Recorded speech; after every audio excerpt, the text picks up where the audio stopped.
Sir, ഇന്ന് അന്താരാഷ്ട്ര വനിതാ ദിനമാണ്. പക്ഷേ വനിതാ ദിനം എന്നൊക്കെ പറയുന്ന സമയത്തും കേരളത്തിലെ സെക്രട്ടേറിയറ്റിന് മുന്നിൽ ഒരു കൂട്ടം വനിതകൾ അവരുടെ അടിസ്ഥാനപരമായ ആവശ്യം, അതായത് ഏതൊരു മനുഷ്യനും ജീവിക്കാൻ ഇന്ന് എത്രത്തോളം പൈസ വേണമെന്ന് നമുക്കറിയാം, അവരുടെ അടിസ്ഥാനപരമായ ആവശ്യമായിട്ടുള്ള ശമ്പളം വർദ്ധിപ്പിച്ചു തരണമെന്ന് പറഞ്ഞുകൊണ്ട് സർക്കാരിനോട് കേഴുന്നൊരു കാഴ്ചയാണ് നമ്മൾ കാണുന്നത്. സംസ്ഥാന സമ്മേളനം നടക്കുന്ന സമയത്ത് പോലും CPM അനുഭാവപൂർണ്ണമായ ഒരു സമീപനവും ഇവരോട് സ്വീകരിക്കുന്ന ഒരു രീതിയും കാണുന്നില്ല.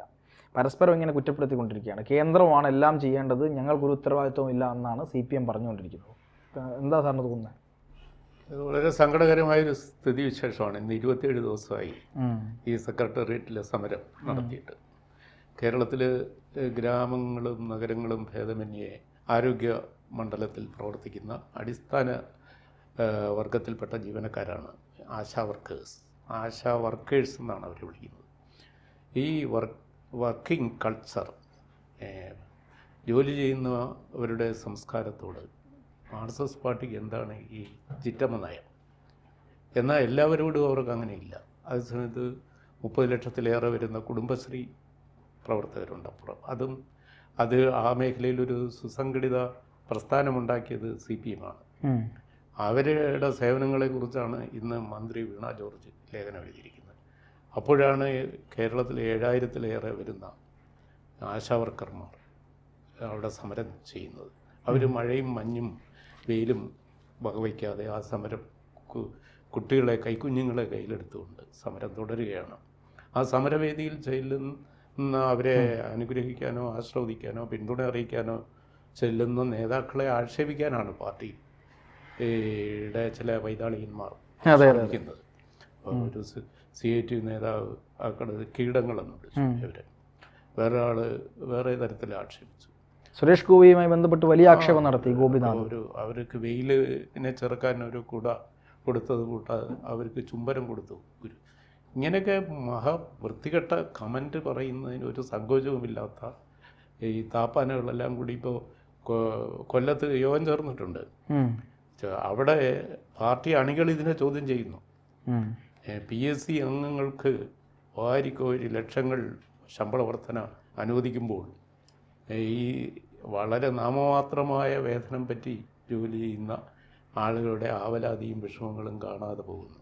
അവർ സമരസജ്ജരായിരിക്കുമ്പോൾ അവരെ ആക്ഷേപിക്കാൻ ശ്രമിക്കുന്ന മനുഷ്യത്വരഹിതമായ പ്രവർത്തനമാണ് പാർട്ടി നേതാക്കളിൽ നിന്നും ഉത്തരവാദിത്തപ്പെട്ട പദവി വഹിക്കുന്നവരിൽ നിന്നും ഉണ്ടാകുന്നത്. ഇത് ആശാസ്യമാണോ എന്ന ചോദ്യം പാർട്ടി അണികളിൽ ചിലരെങ്കിലും കൊല്ലത്തെ ഈ ആത്മവിമർശന വേദിയിൽ ഉന്നയിച്ചിട്ടുണ്ട്. അതിൻ്റെ വാർത്തകളൊക്കെ നമ്മൾ ഇന്ന് വായിച്ചു. ഇന്ന് ഭാഗ്യവശാലോ ദൗർഭാഗ്യവശാലോ അന്താരാഷ്ട്ര വനിതാ ദിനം കൂടിയാണ്. ഈ ചിന്ത മാധ്യമങ്ങളിൽ ചിലരിന്ന് പങ്കുവച്ചിട്ടുണ്ട്. ഇത് കേരളത്തിലെ ഗവൺമെൻറ് സംഘടിത സ്വഭാവമുള്ളവരും അല്ലാത്തവരുമായ വർക്കിംഗ് ക്ലാസ്സിനോട് കാണിക്കുന്ന ഇരട്ടത്താപ്പ് വളരെ സുവിദിതമാണ്. നേരത്തെ തന്നെ നമുക്കറിയാം. മുൻ പിണറായി ഗവൺമെൻറ്റിൻ്റെ കാലത്താണല്ലോ ഈ മുല്ലാമാർക്കും മുക്രിമാർക്കും ശമ്പളം കൂട്ടിക്കൊടുത്തത്. കേരളത്തിൽ 2 ലക്ഷം മദ്രസ അധ്യാപകരുടെ ശമ്പളം 6000-ൽ നിന്നും 20,000 രൂപയാക്കി ഒറ്റയടിക്ക് വർദ്ധിപ്പിച്ചു കൊടുത്തു. 3 ഇരട്ടിയും കൂടുതൽ. അതേസമയം ഈ അംഗനവാടി വർക്കേഴ്സ് ആൻഡ് ടീച്ചേഴ്സ് എന്ന് പറഞ്ഞൊരു വിഭാഗമുണ്ട്. കേരളത്തിൽ 3500-ഓളം പേരുണ്ട്. അവർക്ക് എന്താണ് വേതനം? അവർക്ക് ഇപ്പോൾ ഒരു നല്ല സാരി മേടിക്കാനുള്ള വേതനം മാസം കിട്ടുന്നില്ല. എല്ലാ സ്ത്രീകളാണ് അത് മുഴുവൻ. അവർക്ക് പെൻഷൻ മര്യാദയ്ക്ക് സമയത്തിന് കിട്ടുന്നില്ല. അവരുടെ വേതനത്തെ വേതനം എന്ന് പോലും പറയുന്നില്ല, ഓണറേറിയം എന്നാണ് പറയുന്നത്.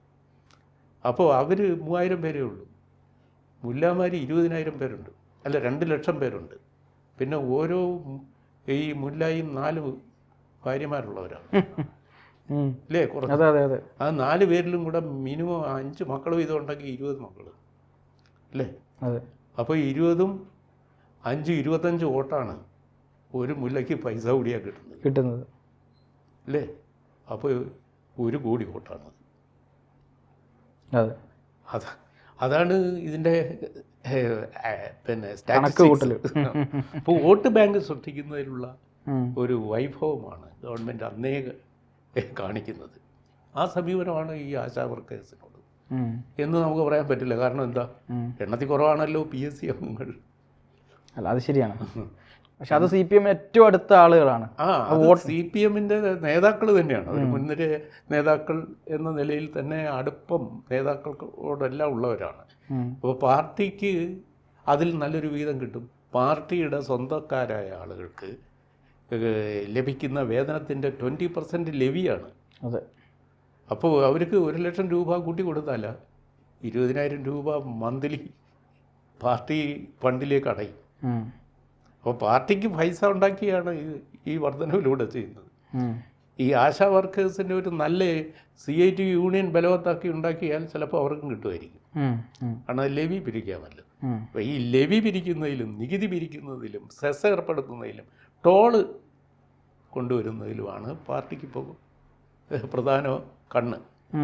എവിടെ നിന്നൊക്കെ ജനങ്ങളെ മൊത്തം പാർട്ടി അംഗങ്ങളായിട്ടാണ് കാണുന്നത്. അപ്പോൾ ഈ ലെവി അവരുടെ പല പേരുകളിൽ നികുതിയായിട്ട് ഇനി പിരിക്കാമല്ലോ. 20% വരെ വരും ഇനി. GST IST കൂടാതെ. അപ്പം കാത്തിരിക്കുക. പിണറായിയുടെ തുടർഭരണം വരികയാണെങ്കിൽ നികുതി കൊണ്ട് ജനങ്ങൾ സന്തോഷിക്കും.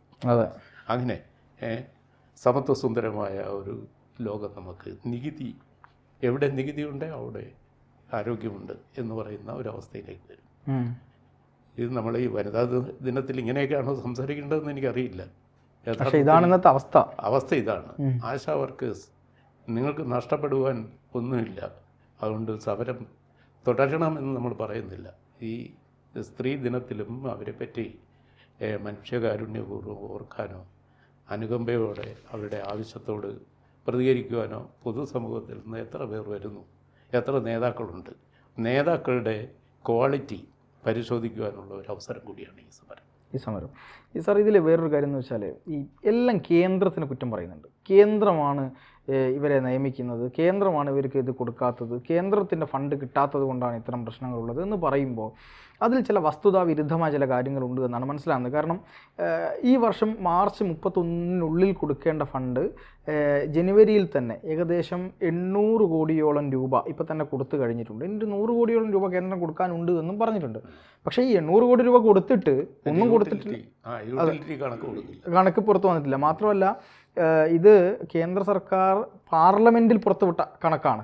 അങ്ങനെ കള്ളക്കണക്ക് ഒന്നും പറയാൻ പറ്റില്ലല്ലോ പാർലമെൻറ്റിൽ. രണ്ടാമത്തത്, നമ്മളിവിടെ ഒരു ആളെ വെച്ചിട്ടുണ്ട്, അതായത് നമ്മുടെ സംസ്ഥാന സർക്കാരുമായി ബന്ധപ്പെട്ട് ഡൽഹിയിൽ കോർഡിനേറ്റ് ചെയ്യാൻ വേണ്ടി KV തോമസിനെ വെച്ചിട്ടുണ്ട്. അദ്ദേഹം ഇന്നലെ നിർമ്മലാ സീതാരാമൻ്റെ അടുത്ത് പോയി ഈ വലിയ കാര്യങ്ങളൊന്നും ഞാൻ സംസാരിച്ച് ഡീലാക്കാമെന്ന് പറഞ്ഞ് പോയപ്പം നിർമ്മലാ സീതാരാമൻ പറഞ്ഞത്, നിങ്ങൾ ഇതിൻ്റെ കണക്കുമായി വരൂ, എത്ര പൈസ കിട്ടാനുണ്ട്, എത്ര പണം തരാനുണ്ട്, എത്ര പണം തന്നിട്ടുണ്ട്, കൃത്യം ഡീറ്റെയിൽസുമായിട്ട് വരൂ എന്ന് പറഞ്ഞപ്പോൾ എൻ്റെ കയ്യിൽ കണക്കില്ല എന്നാണ് അദ്ദേഹം പറഞ്ഞത്. കണക്കില്ലാതെ വെറുതെ അനാവശ്യമായി കാര്യങ്ങൾ വിളിച്ചു പറയാനും രാഷ്ട്രീയ പ്രേരിതമായി കൂടിക്കാഴ്ച നടത്താനും പറ്റില്ല എന്ന് തന്നെ നിർമ്മലാ സീതാരാമൻ പറഞ്ഞിട്ടുണ്ട്. അപ്പോൾ അതിൽ കൂടി ഒക്കെ മനസ്സിലാവുന്നത് ഇവരുടെ ഒരു ഏട്ടത്തപ്പാണ് സാർ. അതിലൂടെ ഒരു കാര്യം കൂടെ, അതായത് ഏറ്റവും കൂടുതൽ ഓണറേറിയം കൊടുക്കുന്നത് കേരളത്തിലാണ് എന്ന് പറഞ്ഞപ്പോൾ അതല്ല, അത് ആന്ധ്രാപ്രദേശിൽ 10,000 രൂപയ്ക്കടുത്ത് ഓണറേറിയം ഉണ്ട്.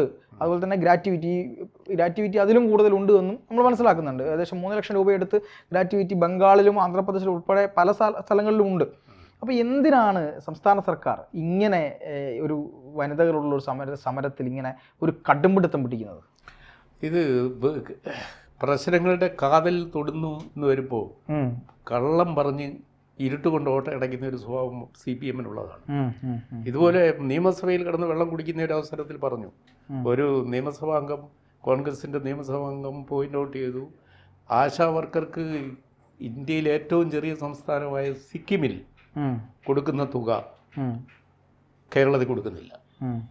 അപ്പോൾ സിക്കിമിൽ നിന്ന് എനിക്ക് കിട്ടിയതാണ് സാർ എന്ന് പറഞ്ഞുകൊണ്ട് മന്ത്രി വീണ ജോർജ് അവിടെ നിന്ന് ഇപ്പോൾ കിട്ടുന്ന ഇത്രയേ ഉള്ളൂ, അതിൻ്റെ എത്ര ഇരട്ടിയാണ് നമ്മൾ കൊടുക്കുന്നതെന്ന് പറഞ്ഞത് പച്ചക്കള്ളമായിരുന്നു.